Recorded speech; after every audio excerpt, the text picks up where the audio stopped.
Under Section 107 of the Copyright Act 1976, allowance is made for fair use for a purpose such as criticism, comment, news reporting, teaching, scholarship, and research. For uses of use permitted by copyright statute that might otherwise be infringing. Nonprofit, education, or personal use tips the balance in favor of fair use. Now let's start this dang show. You gonna have any fights this week? Oh man, we gotta have some fights.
Seattle, you guys were 24-11 on games that started 10 a.m. Local time. So in addition to probably the message of don't make travel an excuse or anything like that, what practical things did you guys figure out on how to deal with that challenge? I love going to the East Coast to play games. That's it. And we got our way of doing it, and I know we've had a lot of success doing that, and it's never been an issue for us. We've had a great week. The whole preparation, I mean, all the way back to the springtime, has been leading to getting ready for this season coming up. This happens to be the first real game for us, the in-season game, and whether or not we hit it right or not, we're going to find out how we do and how we play. Really, what I want these guys to do is play like they're capable, and go out there and play the game that they know how to play, that we've come up to account for them to be and do, and if we do that, we'll be fine. Expect Coach Vrabel team to be physical, kind of a classic approach, run the ball a lot. Have you changed your approach or philosophy at all working with Chip as an offensive coordinator, or is it largely kind of the same approach as Coach Vrabel?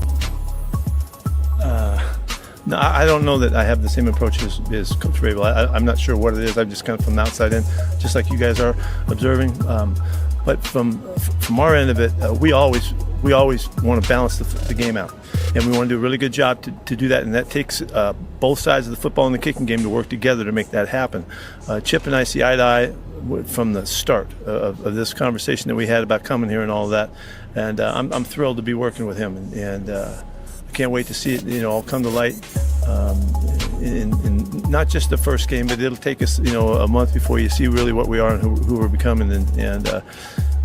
But as far as somebody else's program, I don't know how they're doing it. But in our place right here, we know that balance is huge, and so we need to always take care of the football. In those games you talked about, yeah, I think we were plus 28 turnover ratio. So you want to know how you win? That's how you win. Take care of the football.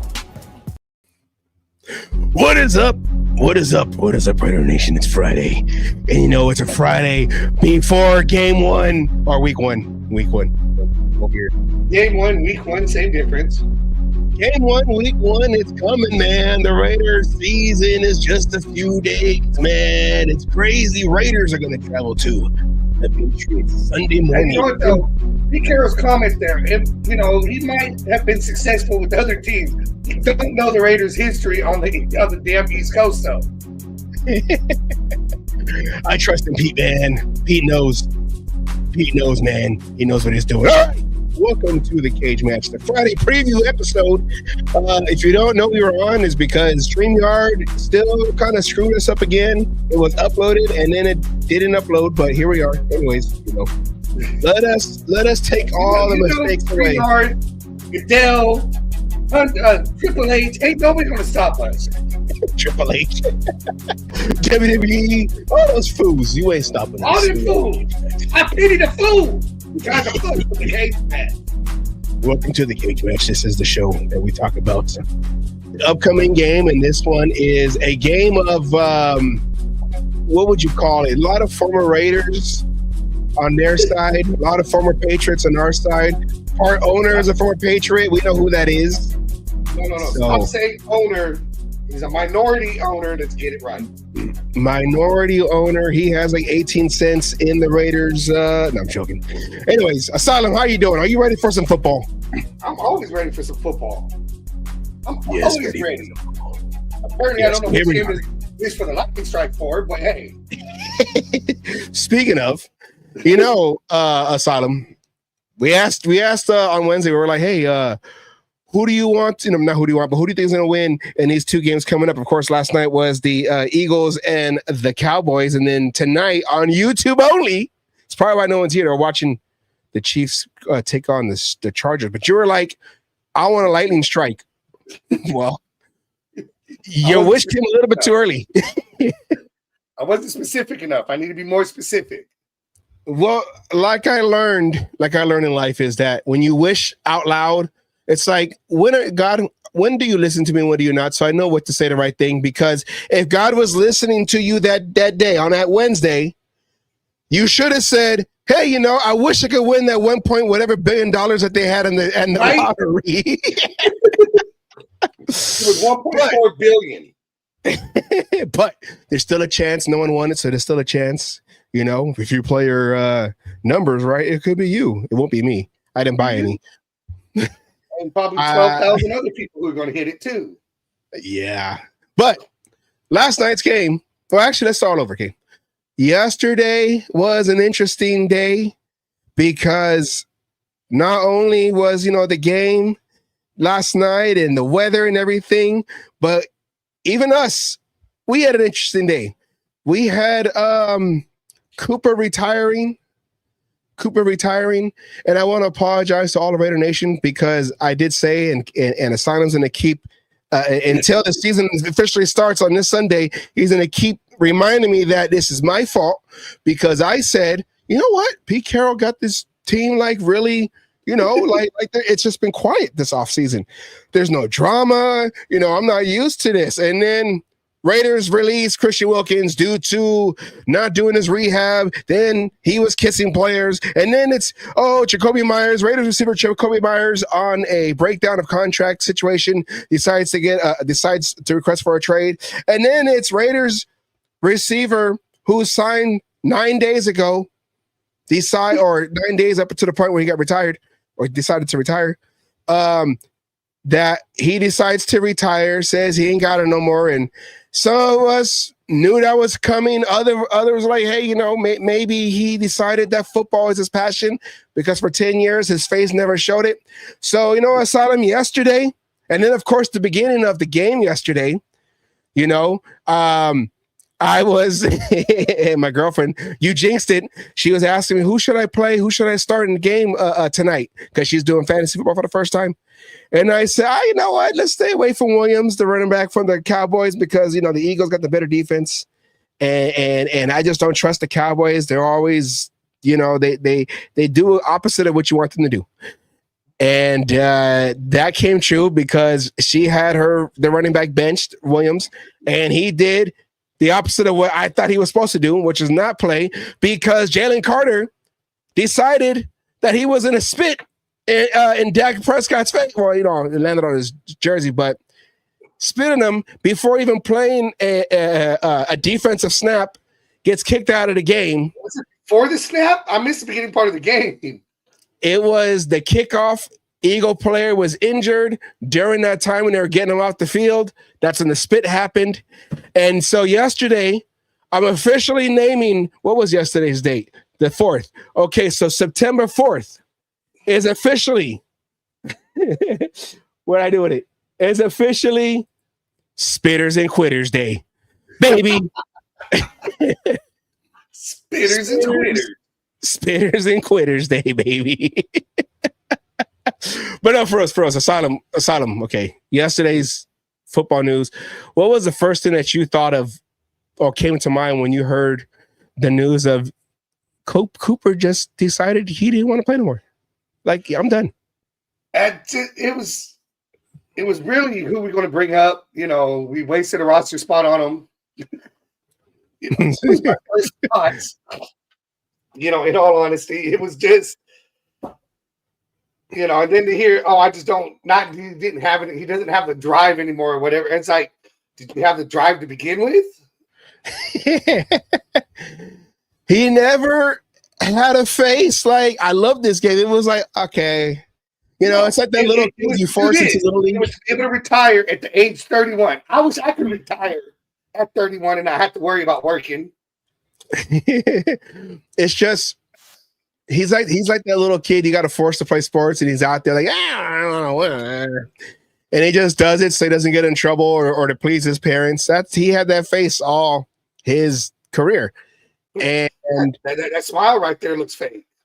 Yeah, he's you know, and looking at his numbers, so he ends his career with 154 games played, 143 starting, 711 receptions. 10,033 receiving yards, 14.1 average, 64 touchdowns, and the long twice of 90 reception yards for I think they're both touchdowns. And I don't know. I mean, there was videos of him in practice, and some folks say he looks slow.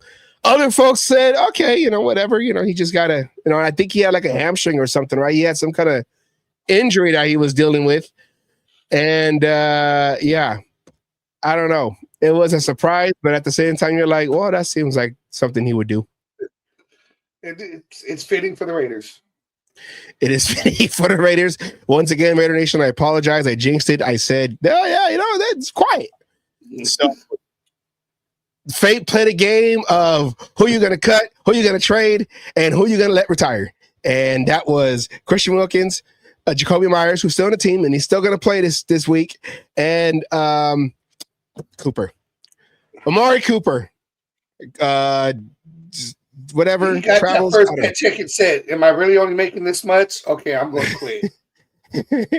He said, "Wait a minute. The last time I played here, I kept getting hit. Oops. You know what? I just realized I don't want to play no more." But remember, he signed a contract. These receivers, man, you can't trust them.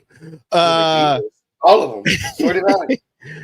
But the one thing is, you got to remember is that even though he retired, he still can't go anywhere else because he's still under contract. If he tries to decide 2 weeks later, hey, I want to play and I want to play for so-and-so, they still have to go through the Raiders to get his rights to make that acquisition. So if you were wondering, so if people were wondering like, but what if he's just doing this going somewhere else? Nope. I mean, he can, but no. So anyways, here's what the coaches had to say regarding Cooper. You guys have brought in Amari Cooper. And looks like that's no longer on the table. Does that change anything, or was he here long enough? Well, I feel because he's a talented player now, but he called Pete this morning, had a good conversation with Pete, and I think he's just done playing. But you could still see the talent was there. But we still have today, Thursday, Friday, Saturday's practice session before we have to finalize who was up and who was down, and we hadn't made any final decisions on was he going to play in the first game or not in the first game. You know, he was training with us and got reps and all those other things, but it was a matter of, usually I think for everybody, you're not making your final 46-man roster or 48-man roster until Saturday anyway, so we hadn't had any discussions. We said we were going to go through Wednesday, Thursday, Friday, Saturday, and then we determined who was up and who was down. So, you know, it's unfortunate because I think the world of him. I think he's he's a heck of a football player. He's had a heck of an NFL career, but he knows in his heart what he wants to do. So I wish him the best. I've always been a big fan of his. As far as Coop, it's just the timing wasn't right for him. He didn't feel like he was ready to do it. He gave it a shot, and we gave him a shot, and I have much respect for him making that decision. So wish him the best. So, any last words on Amari Cooper, Asylum? Don't let the door hit you where the good Lord splits you. Thank you for playing. You just signed a contract to get your own personalized jersey. Hey, he just wanted to retire a Raider. That's all. Yeah. Jersey sales will be flying off. You know what? That's fine, because number 19, that could be reserved for Raider Man. When Raider Man comes in, RaiderMan19.com. Go there, check it out, because he has his podcast going out soon. All right, there is that shameless plug for Raider Man. All right, Asylum, let's go into the real business that is the game. Coming up on this Sunday, the first Raider game of the season. Are you excited, sir? Maybe. Of course I'm fucking excited. You know this. It's Raiders football. This one counts. This one's going to have all the starters. This one, when we yell at the TV, it has meaning. This one is for real. Looking at the numbers over here between the Raiders and the Patriots. The Patriots lead the all-time series 20-17 and one tie. Here's a little interesting thing, Asylum, right here. A little nugget right here, a little McNugget right here. Okay.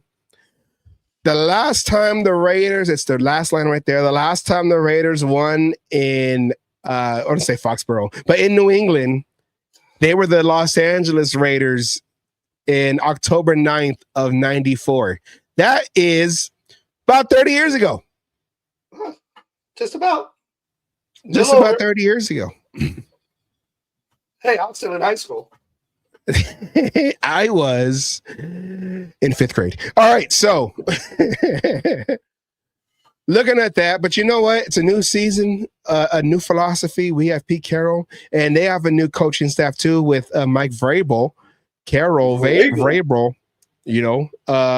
So, hey, anything could happen to Solomon. Anything can happen. And hearing Pete Carroll at the beginning of the show, he came out on the sidelines and not have to worry about it.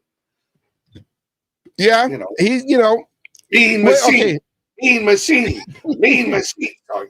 Let's ask this question, Asylum.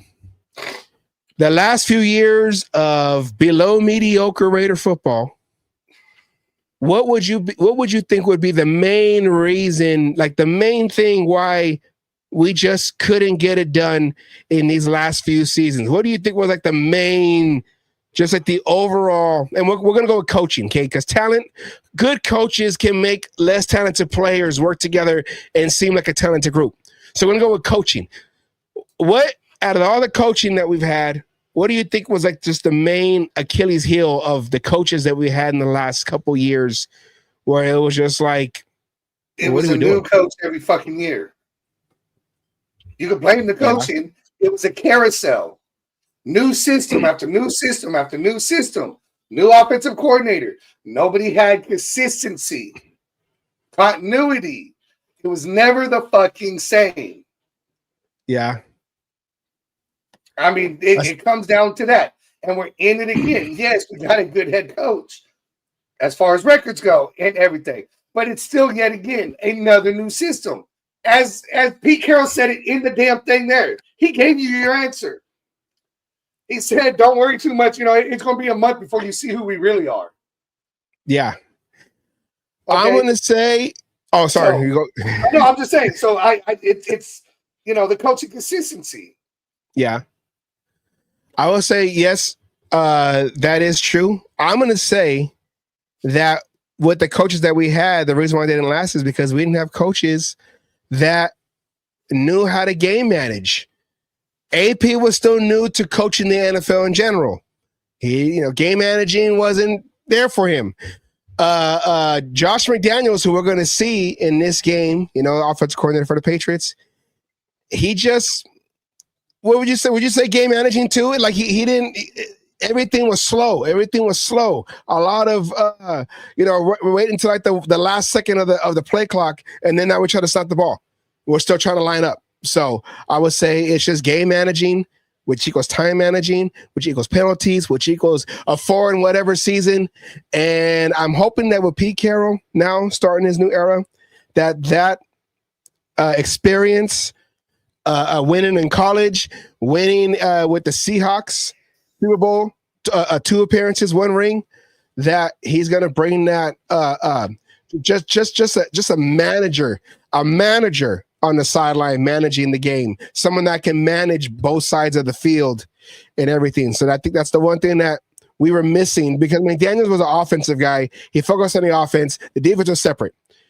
AP, he was trying to be a facilitator of everything, but he was new. He was new to it all. So everything was new. So, but now with Pete Carroll, all those years of coaching and everything, I feel like we are in a good spot to start it off, especially in the going to the East Coast. And he already said he has a plan. So I'm nervous because I want to feel confident, and I want to allow what I feel. I want to allow what I feel and just go with it. But I don't know, Asylum. We've been hurt many times. So looking at it, let's look at what's going on. I don't know. No, I'm good. I don't know. It's the StreamYard, man. They're trying to stop us. That's what it is. Okay. Looking at the numbers, Asylum. Let's go off the last year's numbers right here compared to the New England Patriots numbers. Now, both teams ended in a 4 and 13 record. 4 and 13 record. Okay. Yeah. Last year, Raiders ended the season. This is their final 2024 season stats. Does manifesting work? I hope. We got our the bullshit that's happened after he manifested and not being quiet off season. That's just rude. Yes.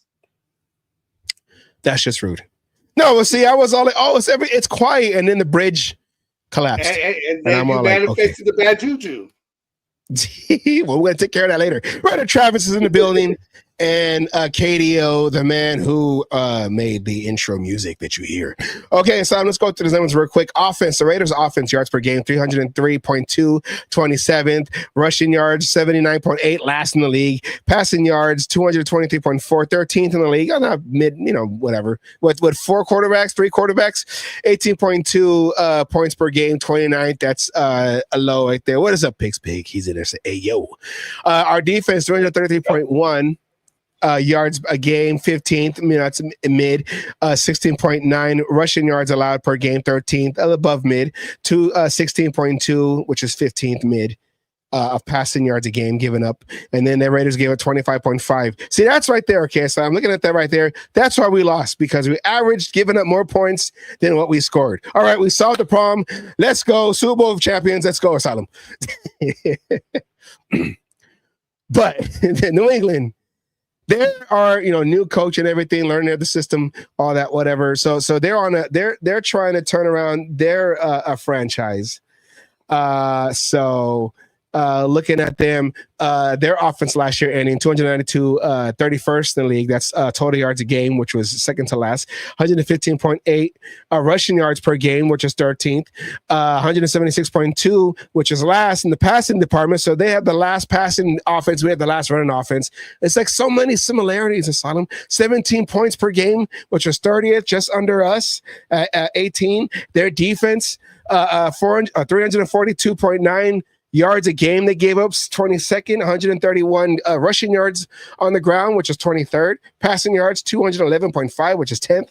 And they gave up 24.5 games, 5 points per game, 22nd. Asylum, I mean, going into this new season, because, last year, that's last year. It is what it is. But I feel like it's hard to tell which way to go, like for people who are trying to bet and all that, because we're kind of even. What do you think? Well, we were even as far as last year was. with the offseason moves and everything else, are we still even? You have to remember, how many of our defensive players do they have? At least 2, because one of them left to go back to the Eagles. Who? The safety. Epps, yeah. He went to. Did they trade him, or did he get cut? No, I think he wanted to get released so he can go to the Eagles. I believe that's what I heard. I could be wrong, but I don't believe I am wrong. That. Okay. But yes, you're right. And one of the big ones is Spillane. Spillane went over there to the Patriots, got a better deal. You know, we were in between 2 administrations, in between 2 coaching staffs, in between 2 GMs. So Asylum, yeah. I mean, they got our guys over there. They got our guys. I can't say they know anything because, obviously new regime. But, Chason was good. Spillane was good. Yeah. And those are kind of key positions right there. Yeah. So did their upgrades upgrade our upgrades?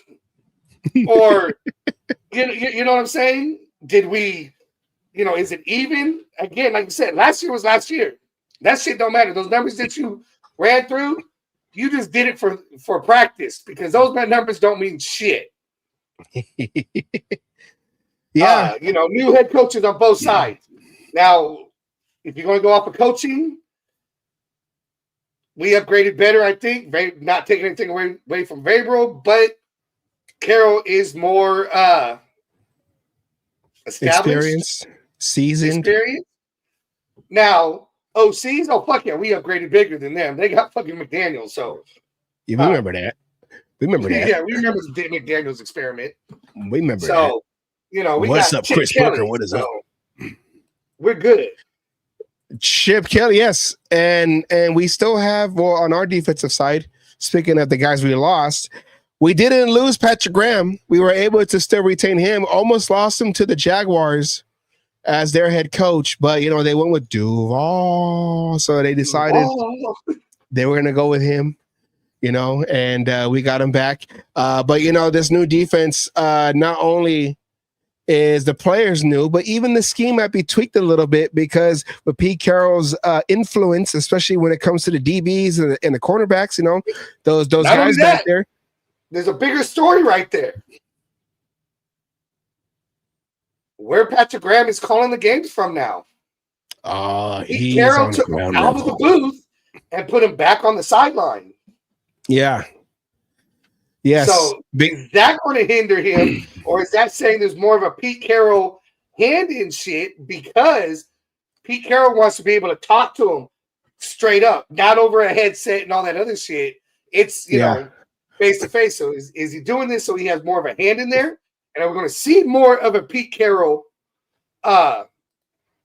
influence on this defense, or is it just Pete Carroll saying, I want to be able to talk to you and run strategies by you instantly? Yeah. And you remember, or everyone out there remembers that last year, he was on the field at the beginning, and then it was decided, hey, how about you go up in the booth? That was last year. 2 years ago. Yeah. When AP took over. Yes. When AP took over, yes. And yes. He got better. The defense got better when he went up to the booth. The defense got better, and they kept them up there. Defense got hurt last year. A lot of the main starters got hurt last year, so you can't put that too much on him. He made Patrick Graham made a lot with what he had. To keep the defense with a lot of unknown guys. Like Chason came to the Raiders in the middle of the season, and then made a name for himself. But with him on the ground, with him an eye level, maybe Pete Carroll is grooming him to be the heir apparent. I thought that. What? I thought that. That did cross my mind. Defensive guy teaching a defensive coach to become a head coach. Yeah. I just don't see that though, because who else has a defensive pedigree? Who? Chip Kelly. Yeah. He's been both defensive and offensive coordinators in college. Yeah. He's been on both sides of the ball. Chip Kelly has that defensive pedigree just as much as he has that offensive pedigree. But I wonder, when the Raiders were able to retain Patrick Graham, what did they say to him for him to come back? Because at the end of last season, Patrick Graham kind of like thought the writing was on the wall, or maybe he was just ready to move on because of the constant turnover of the coaching staff. He came in with McDaniels, then it got taken over by AP. Then AP gets fired. Now a new coach. Let me go somewhere else and try to. But he came back, and I don't know. I said it then, and I'm gonna say it now. I think that Patrick Graham is going to be the heir apparent. You don't have to do a Rooney rule because he's already Rooney'd. I don't know how to say that. He's already silver and black. Okay, he's already silver and black. Oh, he qualifies. Okay, so I don't know. I'll put it out there. I don't know. Mark my words right now. Okay? You want to say "I told you so" if it happens. I told you so, everybody. Before Mitchell Rentz, before all those other ones over there. I don't have insiders over there, but I'm just going off of I got an insider. Really going on. Yeah, he does the news. He does CMA. We got to put like a whole controversy. What is that with the pictures on the wall, and you got the conspiracy theory controversy. See what I'm trying to say. Well, the controversy works too, though. Yeah, but that's when we bring out the tinfoil hat. So, do I gotta go what's going on? No, not yet. We'll see what happens tonight because the Chiefs start their season tonight. So we'll see what happens. Then we might have to go and YouTube and all that. What's going to happen?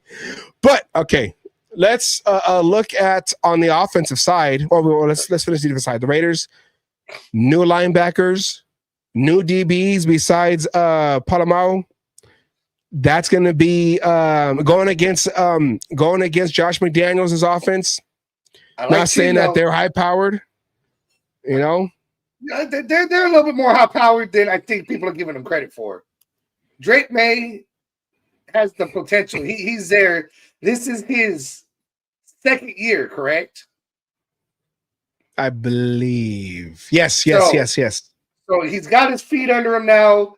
It's going to be interesting to see. I don't know who they have for offensive weapons, going other than the other Boise State running back. You know what I just thought of right now?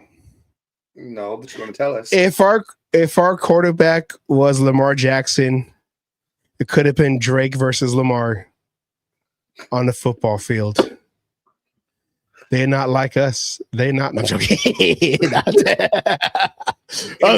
Anyways. Okay, but look at. It's always about the offense. It's always about the offense. So let's look at because we don't got no stats from last year. So from last week because there was no last week. So let's look at these right here. Your offensive players for the Raiders, of course. Geno Smith takes over for Gardner Minshew, who was our starter last year. Asylum, do you feel a little more confident going in? Oh, wait, there you go. Don't even got to finish the question. No, not yet.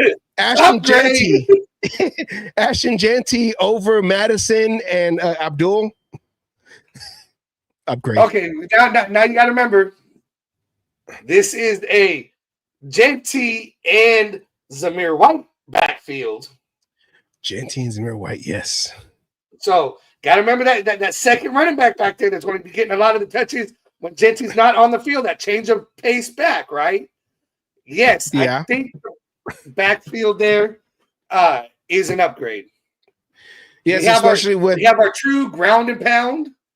Yeah. And we got our speedster back. Our big play guy. I was gonna say, especially with Zamir White slimming down, all that muscle. He's not bulked up and like he's slimmed the muscle down, more leaner muscle, more muscle. No, almost went into my Schwarzenegger. More leaner muscle, so he'll be able to hit, be that thunder, I guess you can say, but still be agile to move between the tackles. Do what you do because the speed and agility and speed and Genty's the thunder because he's fucking laying down the boom. Yeah. I want like a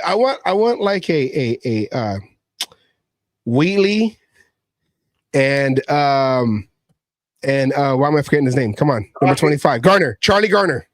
No, I want a Gardner, Wheatley right. and a Garner. I mean, I love Kaufman. He just didn't have the greatest hands, but I want a Wheatley and I want a Charlie Garner type of running back. We got that though. Think about it. Look at what we saw in preseason here. Look at Zamir. I know a lot of people don't like to hear this, but look at the Zamir before he got hurt. Not last year, the year before. Mm-hmm. Just like everyone was doing with Sincere. Sincere looked great last year until he got hurt. Zamir looked better than Sincere did that year before. Yeah. Zamir bulked up, lost a lot of his speed and his cutting ability. He lost a lot because, muscle weighs more. When you bulk up, you slow down.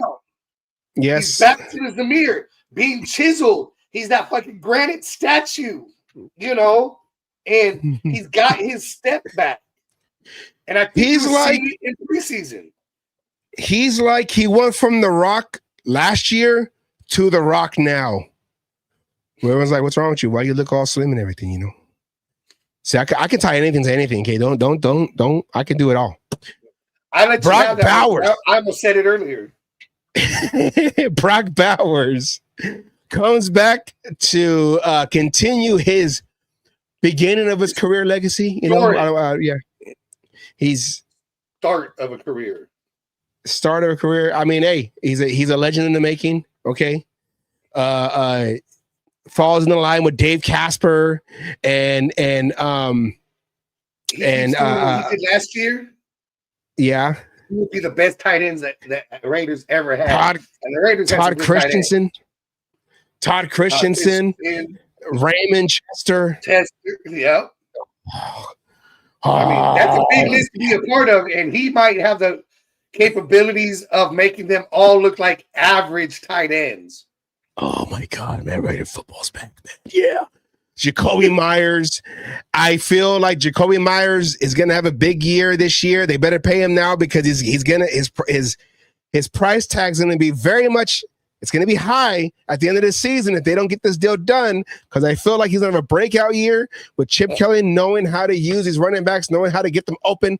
I feel like he has a breakout year, and then Trey Tucker might have a little sneaky breakout year because he could be that guy doing the end around speedster. No sneaky. I think you were seeing a little bit of what Trey Tucker could do during preseason. They didn't use him a lot, but you were starting to see Trey Tucker being used right. Yes.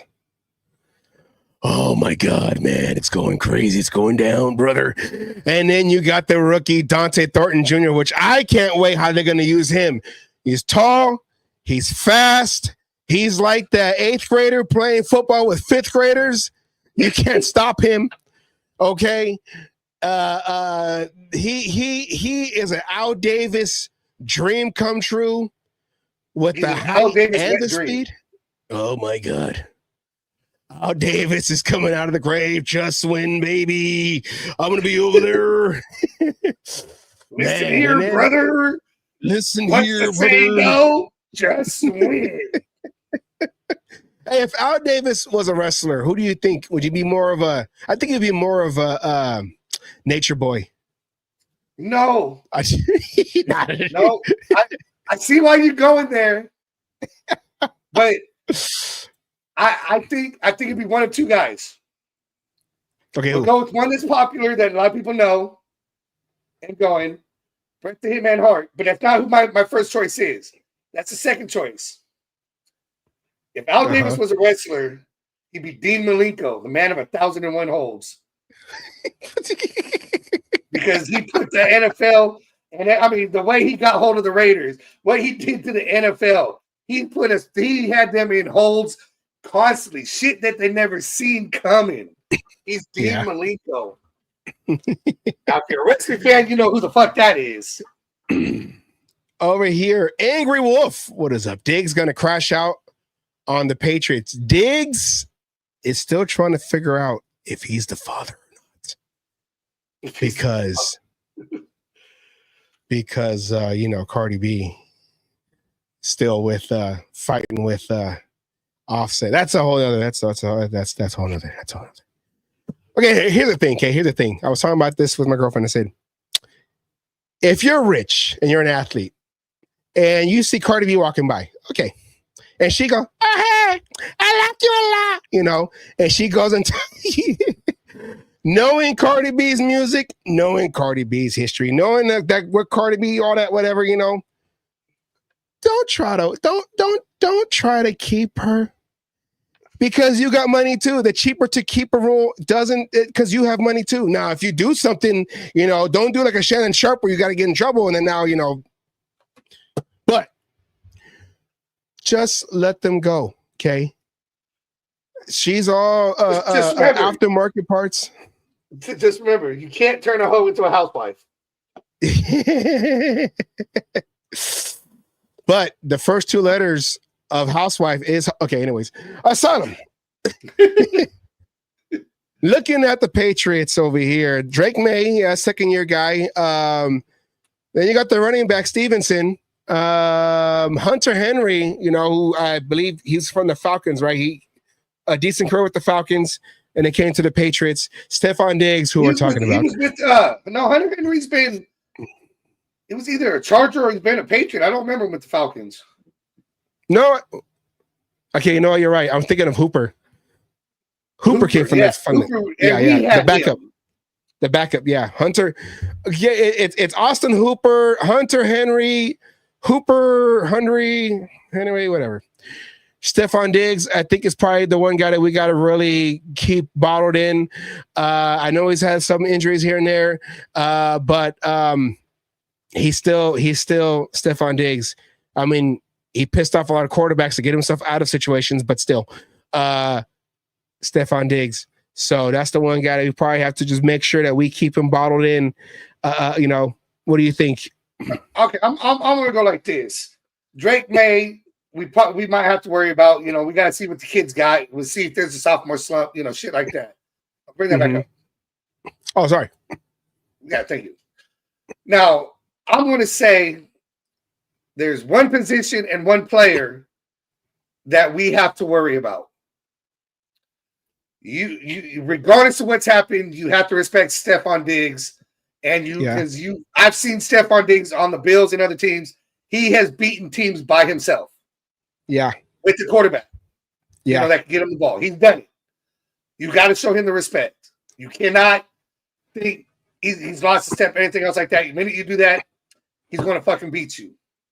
Yes. But the running backs is the ones that scare me right now. I get our D-line. I get we got linebackers there to stop the run. But again, what did we see constantly through the preseason with all these new linebackers? And then the D-line, you know, they're starting to gel and shit. But the running game is where we get killed. And Stevenson, you know, he's not a genty, but he's a bruiser. He you know, he's going to get them hard yards. Yeah. Then, you know, I forget who their backup is, but, you know, that's another guy. You know, that's the one that, you know, that there scares me. Drake May being that, what's the word I'm looking for? That wild card. Yeah.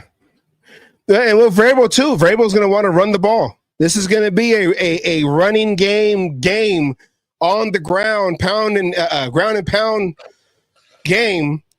Yeah. Our running back versus their running back, our offensive line going against their defensive line and vice versa. So this is going to be one of those games where it's going to be on the ground. And the Raiders are going to make sure, like you said, because we saw that, we were like, okay, yeah, new running backs, new scheme and everything. But I'm hoping that they're not going to show certain coverages of certain, you know, formations or schemes in the back, defensive schemes, because they didn't want to show their hand. That's what I'm hoping. You know, that's what I'm hoping. So yeah, and rack up some points for me. I'm going against them. I'm going against them. Going on when that defensive line stuffs his ass. No, I'm just kidding. All right, quarterback comparison. Now, this is going off of last year's stats because there was no week last week, so this we're going to go off of last year's stats. 17 games, Geno Smith to Drake May's 13 games. Geno Smith was 10-7. Drake May was 9-3. But they also had like AP. You had a new coach that it was kind of whatever. And see, I'm playing Savage and his wideout AJ Brown put up. He had like one catch in the fourth. One target, one catch. In my other league, I had AJ Brown. I know. Last night's game never existed, Kay. I don't care. But you know what? It was just a dream. I also have Saquon, and he put up some points. Boy, did he. You have Geno Smith, 21 touchdown passes to Drake May's 15 interceptions for Geno Smith to Drake May's 10. Now, I do believe, of course, like you said, Asylum, there is an upgrade in our quarterback, and with Chip Kelly, and we do have weapons. This is going to be the year where we prove to everybody that Jacoby Myers is that first. That number one wide receiver. Pay him now before he knows his worth. And maybe this time we will have an offense, because in the last couple of years we didn't have an offense. We have a controlled offense that can control the clock, sustain drives, and the most important stat, score points. Yeah. So, okay, injuries asylum. Our list, not bad. Caillou Kelly, he has a hamstring. He should be ready to play. He's a what? No. Tell me those are fucking Devontae Adam hamstrings. Kenny Pickett, though, he is a hamstring to get out of Cleveland. Oh no, it was real though. No, but backup quarterback, whatever. Now, here you go, Asylum, right here. The most important one for the Patriots, Christian Gonzalez will be out. Yes. With a hamstring. So, hey. And then Will Campbell, their tackle, he's questionable. So he was drafted this year. So, he could, I don't know. They're coming in. You know why? Because they keep fighting all over through a training camp. Every time I go and see videos and they show training camp with the Patriots, they're always fighting each other. Then Vrabel's trying to jump in. He's coming out all bloody and everything. They were killing each other. So, hey, who the fuck killing you guys? Is? Fucking, oh, damn it. I had the name too. God damn it. What was that coach? I don't know. God damn it. He was our head coach and fucking went to Seattle. Tom Cable. Cable, thank you. I had it too until I went to go say his name. What the fuck do you think he is? Cable? Punching coaches Cable in the broke face. His motherfucker. What'd you do? All right, Asylum. We don't have a graphic for him today. Huh? I said, I told you I was on one today. Hey, we're getting ready for football, okay? We're all going to be on one soon, all right? Especially at the end of this episode. Okay, Asylum, what are your keys to the game for this opener, Raiders versus Patriots, week 1 in New England? Does it have to be 3? No, just whatever. I mean, we don't know anything yet. It's all new teams, new whatever. So, or new coaching. I'm just saying because I got 2 big ones, 2 main ones. Maybe I'll come up with the third as I'm yakking. Who knows? My brain never works. Anyways, first and foremost, offense, control the clock. Control the ball, control the clock. Right? Yes. Control the clock, get points. Control the fucking clock. Round and pound, do what you need to. Just control the clock. And the second one, and then this is probably just as important, turnovers. The defense needs to get turnovers. We have ranked last or low or everything for fucking too many years.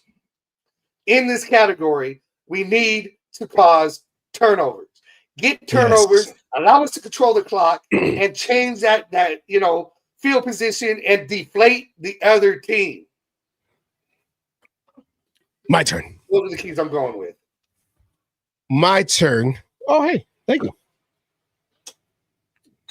To your keys. Here's my keys. Control, no, not control, but dominate the line of scrimmage, especially on defense, because I want to see Josh McDaniels on the Patriots sideline get frustrated because the defensive line is busting through their offensive line, and Drake May's running around, don't know what to do, and then Max Crosby gets a sack, and then the return of Kuntz gets a sack, and then Adam Butler gets a sack, and then one of these other rookies comes in and gets a sack. You get a sack. You get a sack. You want us to be Oprah, goddammit. You get a sack. You get a sack. You get a sack. You don't. I don't like the way you look. Yes, on defense, dominate the line of scrimmage. On offense, like you said, control the clock with the run. Reestablish the run that we didn't see at all last year. Let everyone know, put them on notice that the Raiders running game is back after a 1-season hiatus. Ashton Genty, they think you're going to be the everyone is betting on you to be the rookie of the year, or this is your first right here. Put a stamp on that. Be like Bowers did last year and just put the league on notice. And number three, just win, baby. Hey! You took the good ones. So sorry, it's the truth, though. Okay. What happens when you let me go first? All right, old tradition, Asylum, for the Friday show. What we do at the end of every Friday show, we do a little history lesson called Know Your History, and let's do a little a little context. Now, this is the 1976 division game, Raiders versus Patriots. Now, early in the season, the one in that 76 season, Raiders were 13-1. That one loss, they got blown out by the Patriots, but then they came back with revenge on this divisional game. Asylum, I'm gonna have you start this, start the video. Here it is right now. Our Friday tradition, Know Your History. Here we go. Fucking history. Here we go. And all you Raiders out there need to know your fucking history.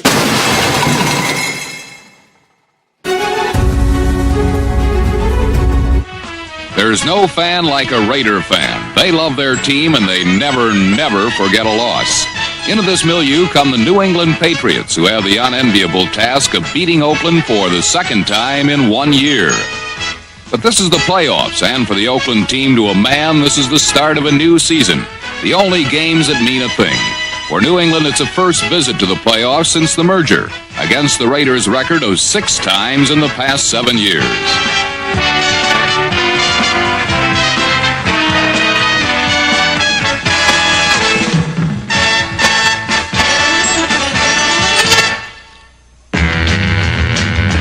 As might be expected when the stakes are high, the opening kickoff mirrored the intensity with which this game would be played.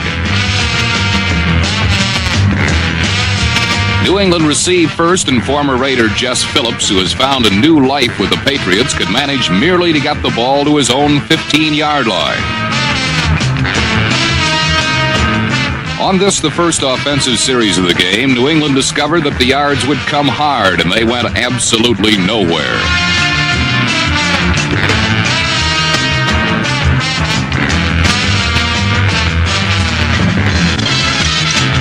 Grogan again with absolutely no Raider rush to worry about, threw to Darryl Stingley for 24 yards, and the Patriots had a first down on the Raider 1.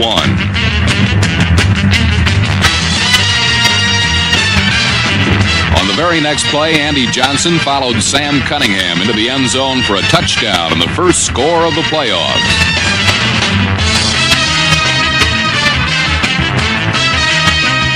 But predictably, on the next series, the Raiders and Kenny Stabler came roaring back.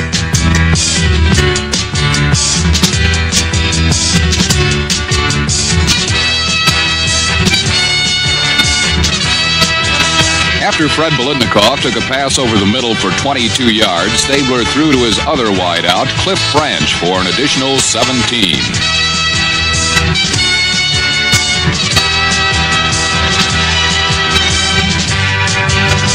Oakland was forced to settle for 3 points, and with David Humm holding, Errol Mann booted a 40-yard field goal to bring the score to 7-3. Here the Patriots put together the first decent drive of the second quarter, spearheaded mainly by the running of Steve Grogan. But it ended on this trick play, a reverse to Russ Francis.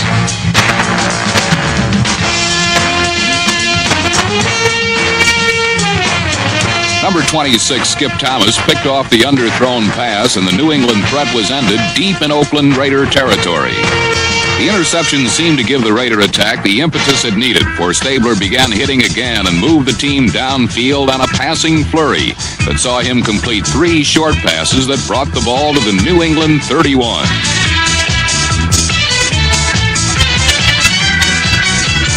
From the 31, Stabler threw to Bolitnikov, who, despite being well covered, somehow came up with the ball.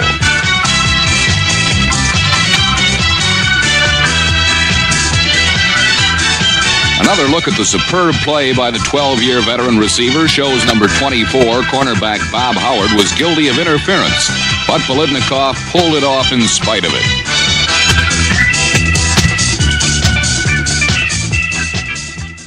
With Stingley and Vataha well covered, Grogan could find no other outlet on passing downs, but apparently he didn't need one.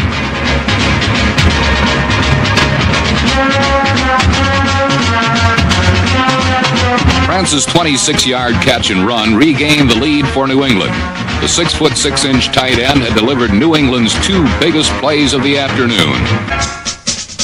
New England's quick score stunned the proud Raider defense, and on the Patriots' next offensive possession, the Silver and Black stood determined to put an abrupt halt to this nonsense. But playing with the poise of a 10-year veteran, Steve Grogan continued to keep the Raiders off balance.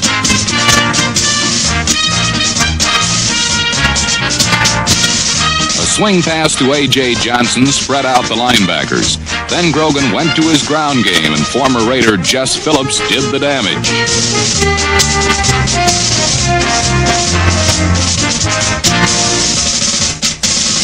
Filling in for Johnson, Phillips picked up the 9 most crucial yards on this Patriot drive, the last 9, as New England powered in for the score.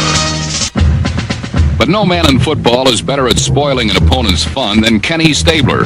Shut out for most of period 3, Stabler now faced an uphill struggle.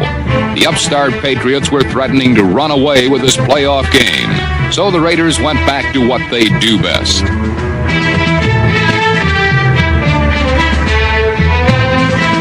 Freddie Bolitnikov's 5th reception came at some expense. The tough young Patriot secondary had been knocking Raider receivers around before and after each reception. Early in period 4, fullback Mark Van Eegen met with a similar fate. But Oakland's receivers all hold advanced degrees from the School of Hard Knocks. New England beat on Raider receivers, but sure-handed veterans like Fred Bolitnikov rarely dropped the football.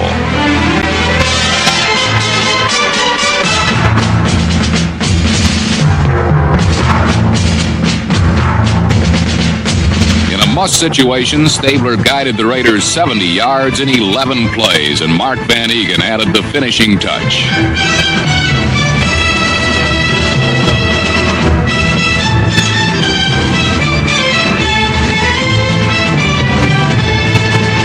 The Patriot ground game came back the other way on the power of Sam Cunningham.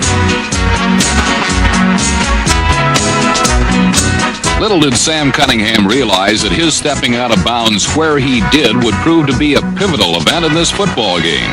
The officials spotted the ball just outside the 27-yard line. Either a first down by an inch or a third down with an inch or so to go. The Chains rendered their verdict, and it proved to be significant.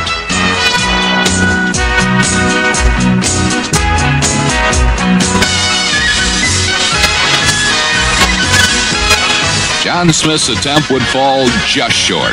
One wonders what the Raiders would have done had New England punted deep into Raider territory.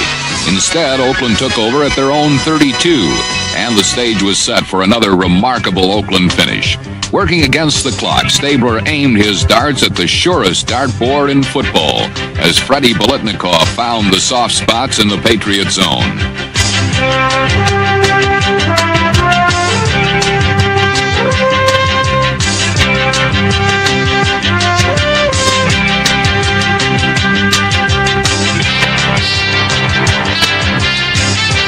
time was not on his side, nor were the field and down situation ideal.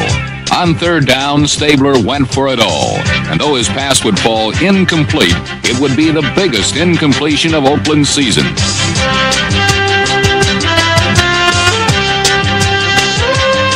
Stabler's rainbow for Carl Garrett fell to earth harmlessly.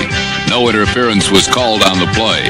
But back upfield, the umpire had thrown his flag, and though Carl Garrett didn't know it yet, his being open contributed handily to Oakland's eventual victory.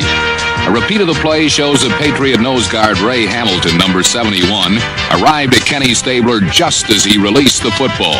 The call, roughing the quarterback. A tragic bit of misfortune for the Patriots, who nearly put the Raiders into a 4th down and 18 situation. The Raiders had been granted the second win, and the Patriots would live to regret it. But good fortune had smiled on the Patriots long enough, and Chuck Fairbanks sensed his defensive team would need a miracle of a higher magnitude to stop the unfolding of the inevitable. On second down from the New England 1, Kenny Stabler dealt New England the crushing blow.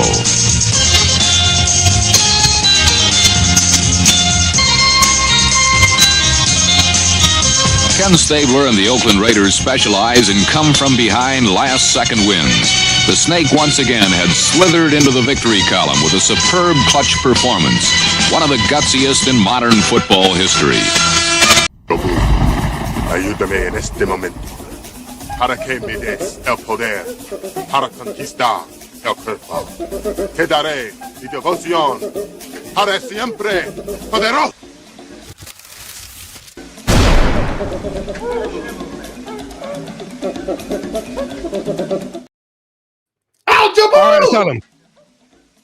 All right, Asylum. Where did he come from? Jobu, we quit and summon Joby real quick. Jobu real quick, because we want to make sure that we put some good juju for this season. I got my Jobu hat, and I have my Jobu chain, my Copa chain. All right, Asylum, let's do this one real quick. For this new season, I'm going to make sure I do a triple dose right here. Here we go. All right, for this new season, let's make sure that we let Jobu know that we want to have a win, not just this Sunday, but the next couple Sundays, this Monday night coming up after this Sunday, and throughout the season. All right, Asylum, let's do this real quick to close out the show. To Al Jobu, the name of the Father, the Son, and the Holy Roller. That is Al, Mark, and of course Stabler. All right, the Snake. All right, here we go. Raiders, let's get that victory. Here we go.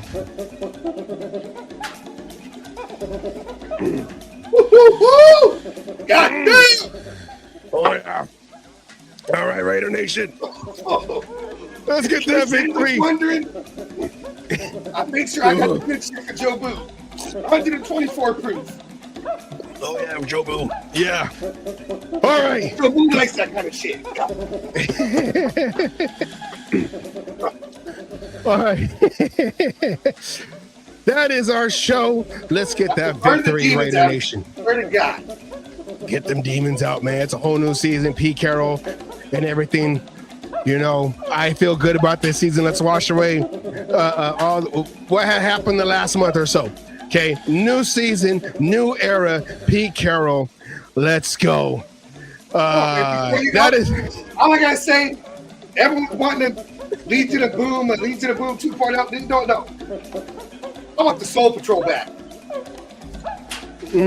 Watching that clip makes me want the Soul Patrol back. So bad. Soul Patrol will dominate the Legion of Boom. We don't want the Legion of Boom. We want the Soul Patrol. We want to take their souls, goddammit. And hey, if I can't get the Soul Patrol, I'll take this. Or you call them after a playoff loss to New England. So the game's over, and I'm walking off the field, and all of a sudden, this guy jumps up in Howie's face. He didn't even know who it was. He thought it was a fan that came out that was bothering Howie or whatever. And of course, you know, like Howie really needed help. So I walked over and I grabbed him by the back of the head and shook his head and threw him. And he got up and swung at me. I was like, okay. I ducked and I freaking drilled him. Pow. Cut his eye open.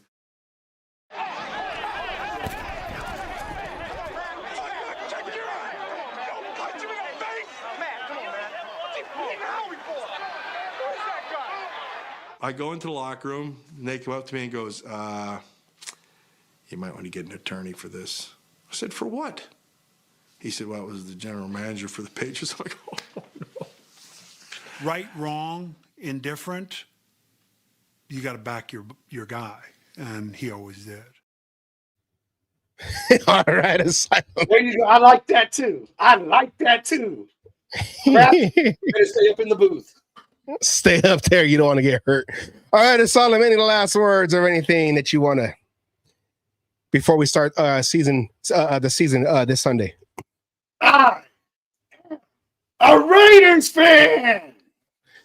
I am a Raiders fan.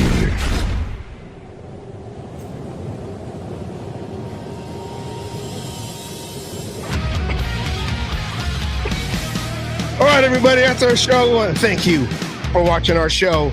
Let's get that victory. Week 1 in Foxborough, New England, wherever.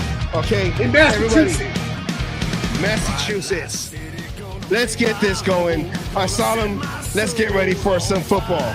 We end every single show like we always do with the word from Raider Mill, a.k.a. my high school coach, Coach Wallace. Katie knows him. All right, let's take care. Let's get that victory and go Raiders. Oh, yeah, dig it.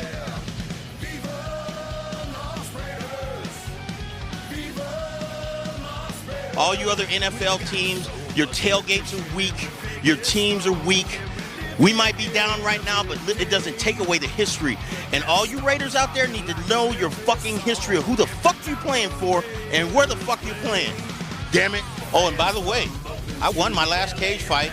Again, I'm still undefeated. And you NFL motherfuckers out there, did you think you want some? Come on and get some anytime.